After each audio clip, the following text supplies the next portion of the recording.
And I'm back. I have been AWOL for the last 3 months. Sorry for anyone who didn't know where I was or actually cared where I was.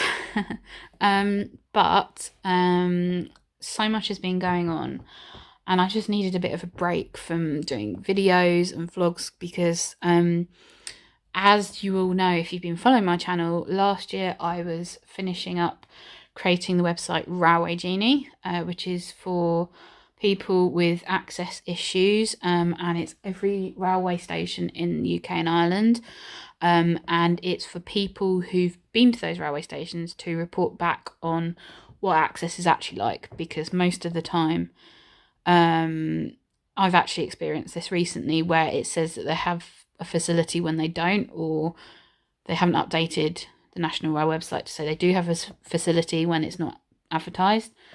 So yeah, I'm going to be doing different videos, so it depends what you're interested in really. This is a general update of where I've been. I'm going to do a separate video on how my C. diff is, and I'm going to do another video on Railway Genie. So this is just like why I haven't been doing videos really. So now when I'm filming this, it's the 10th of March. I haven't done a video since December. Basically, I had a lot of hospital appointments between then and now. I still haven't got anywhere in my legs, so actually this Thursday I'm seeing vascular surgeons about circulation in my feet. We kind of have summarised that it's probably small fibre neuropathy. My Sjogren's has probably caused this, but there's no definite answers. And I went through a bit of a tough time kind of accepting that, but I'm completely over it now. I also got hand controls fitted to my car. That was in January.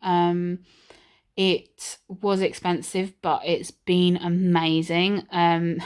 Although the first time I got them, I went for a drive round where we live with my husband, and I nearly had a nervous breakdown because I haven't I hadn't driven since like July last year, and so it'd been a little while, and it was just really weird.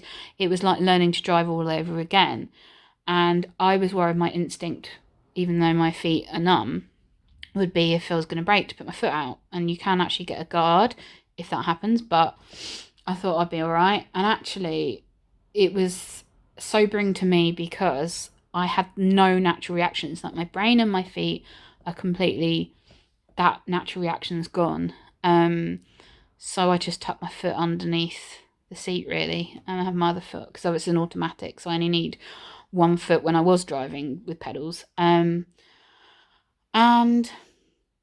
it's just practice, lots of practice. I prefer to go out on my own because I'd be so worried of scaring someone with me, because it's so sensitive and you really feel the car a lot more than when you drive with pedals. So like if you're accelerating, you feel you have to really push down, or pull up for me in my case.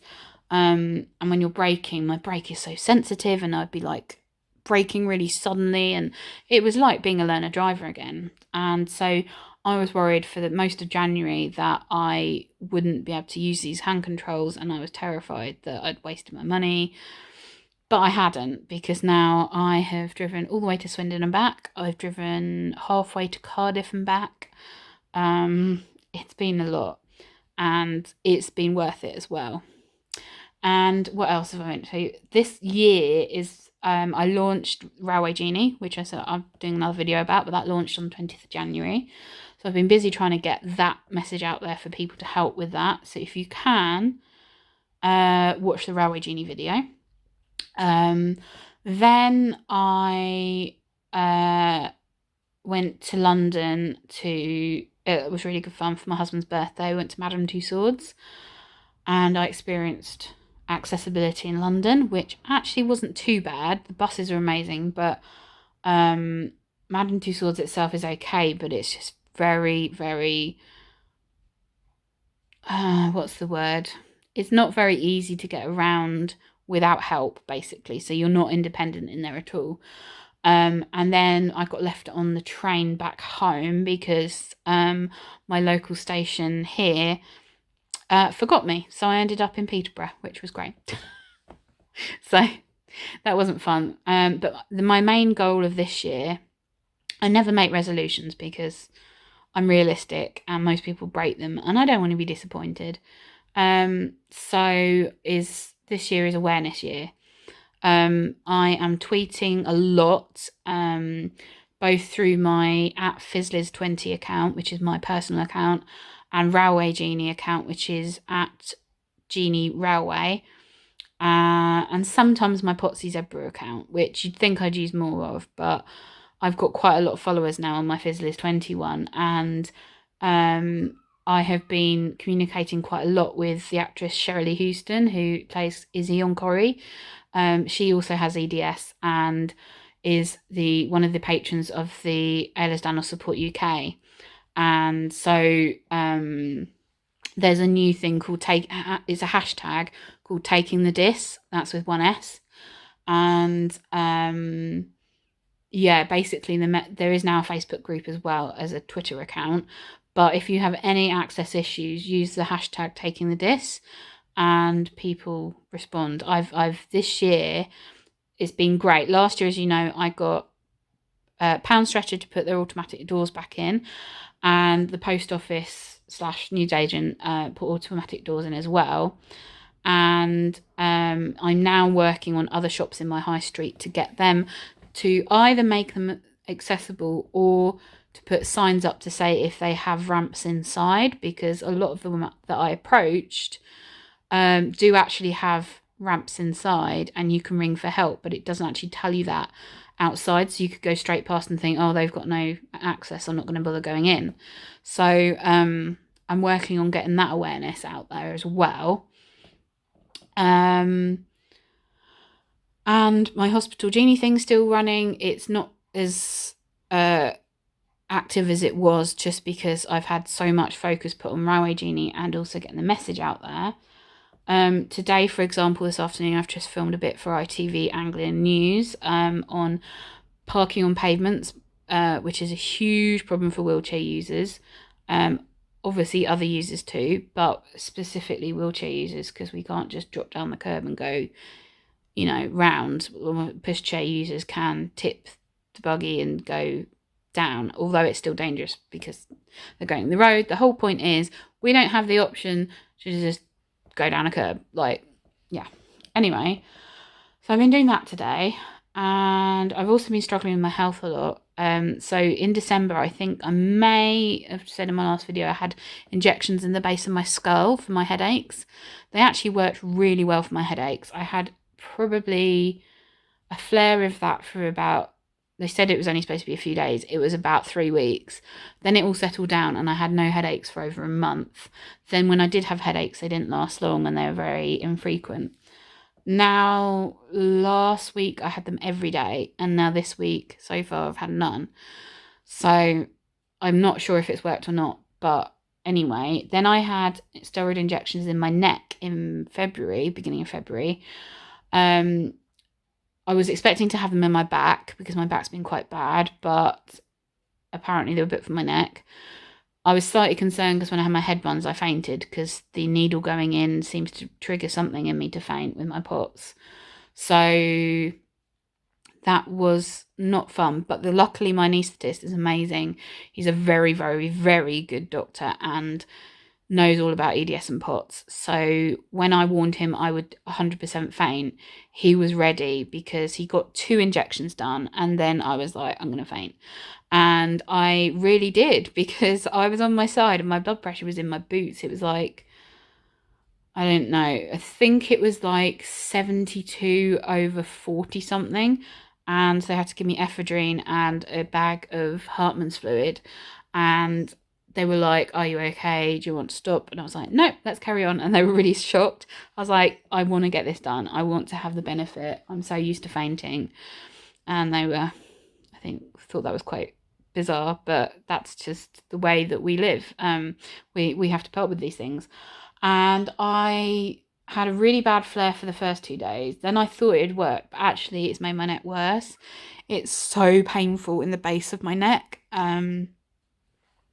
I I don't really know what to do. I don't want to use a collar because that will then make my muscles decondition. I've been using heat on my neck, which does help, but obviously paracetamol. But then I'm not really sure whether that's helping disguise the headaches. So I went to my EDS doctor end of February, I think it was, or middle of February, and she was supposed to be Dr. Cohen, but I saw a different doctor and she was terrible. She basically said that this is the life of someone with EDS, get used to it. You should try exercising more because you've put on weight. I clearly have put on weight, you can see in my face. But this is because I've had loads of steroids. It's really affected my appetite in an opposite way to last year. I'm just hungry all the time. And I still have no sensation on my skin from my knees down into my feet. And my feet often go numb if I'm sitting too long. So she suggested going swimming. And I was like, well, that's not the best thing because my husband can't swim. And he would be the one that comes with me. And I can't feel the floor. And I would need to take my frame because I'm frequently slip over and I just don't really know how it would work. My pool is accessible, but I just don't know. There's so many anxieties over it, and there's not really any other exercise except for basic physio that I can do, because if I'm on the floor, I then can't get up because I've got no feeling in my feet, and I'm likely to, like the other day, I went over on my ankle and it cracked. Luckily, it was just, it wasn't broken or anything, it was just a crack sound, but, and the other week I shut my foot in the car door and didn't realise.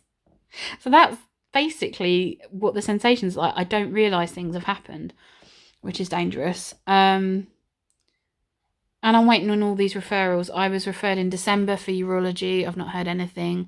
I was referred in January for gastro stuff. Not heard anything. And I need to chase those today. Obviously, there's the whole coronavirus epidemic. I'm not even entertaining that because, yes, it's serious, but honestly, more people die every day of like heart attacks and strokes and knife crime than they do this virus. And last year I spent 5 weeks in isolation feeling horrific. I couldn't eat.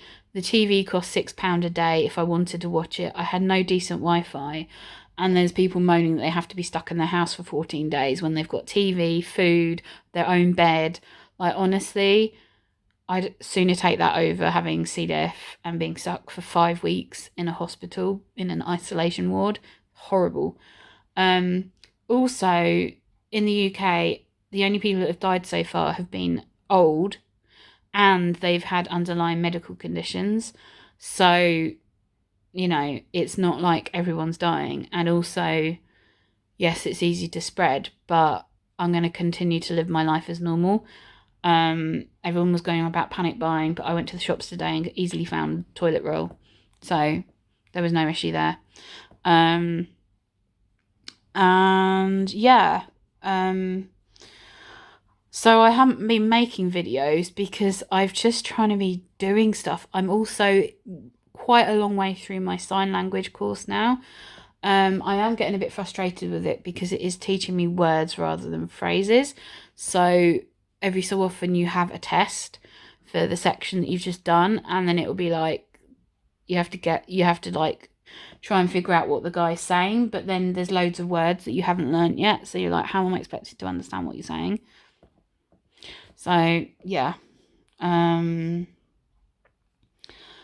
there's been a lot going on, and I kind of needed a break from YouTube because I kind of wanted to deal with life, but now I feel like now is the time to come back.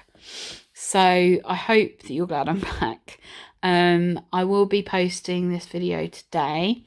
I will do a C. diff update, which I shall hopefully post tomorrow. And I shall do a general health update, probably the end of the week. So yeah, hopefully this is interesting. I don't know, if you follow me, please give this video a like. It helps YouTube like boost my awareness of the videos. and subscribe too, because it's nice to know that you're watching my videos, and if I'm helping somebody by being relatable, then that's great. I hope you're all well, and I'm sorry for the absence, but I'm back. So I'll speak to you soon. Bye.